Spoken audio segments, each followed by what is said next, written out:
अस्सलामु अलैकुम वरहमतुल्लाहि वबरकातुहू।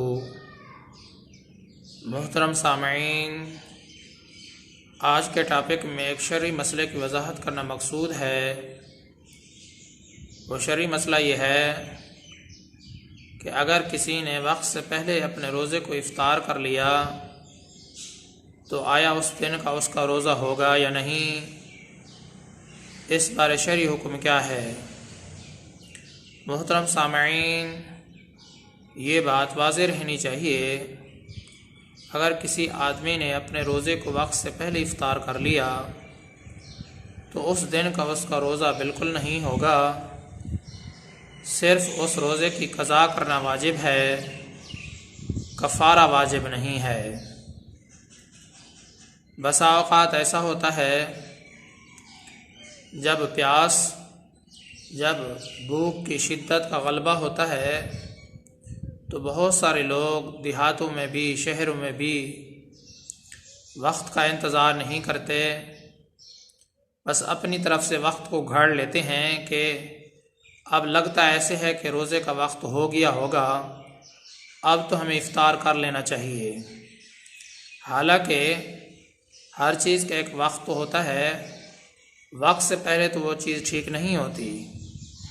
इसलिए कम इल्मी की वजह से बदएहतियाती से बेएहतियाती से गुरेज़ करें, बेएहतियाती से इज्तिनाब करें।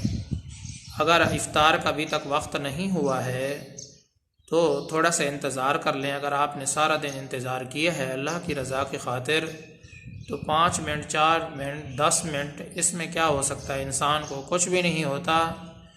तो फ़कत जब आप रोज़ा रख लें तो रोज़े को सोचे नहीं, भूख को सोचे नहीं, और इसी तरीके से जो है ना वो प्यास को सोचे नहीं। जब आप सारा दिन सोचते रहते हैं तो फिर इंसान को रोज़े की तकलीफ़ महसूस होती है।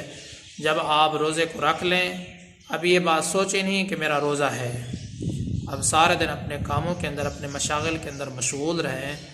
जब टाइम हो जाए, टाइम से पहले ही नहीं, जब टाइम हो जाए तो उस वक़्त अपने रोज़े को इफ्तार कर लें। तो इंशाअल्लाह इस तरतीब से आपका जो रोज़ा होगा वो आपके लिए तकलीफ़ दे साबित नहीं होगा। मोहतरम सामईन, मसले का ख़ुलासा यही है, अगर किसी आदमी ने अपने रोज़े को वक्त से पहले इफ्तार कर लिया है तो उसका रोज़ा उस दिन का बिल्कुल नहीं होगा, सिर्फ़ उस आदमी को उस रोज़े की क़ज़ा रखनी वाजिब है, कफ़ारा वाजिब नहीं है। अल्लाह तबारक व तआला से दुआ करता हूँ कि आपको ये मसला सही तरीके से समझ में आ गया होगा, और अल्लाह तबारक व तआला से अपनी हिदायत की भी दुआ करता हूँ, तमाम मुसलमानों की हिदायत के लिए दुआ करता हूँ। मैं आप सब की दुआओं का तलबगार हूँ। मोहम्मद सनाउल्लाह फ़ारूक।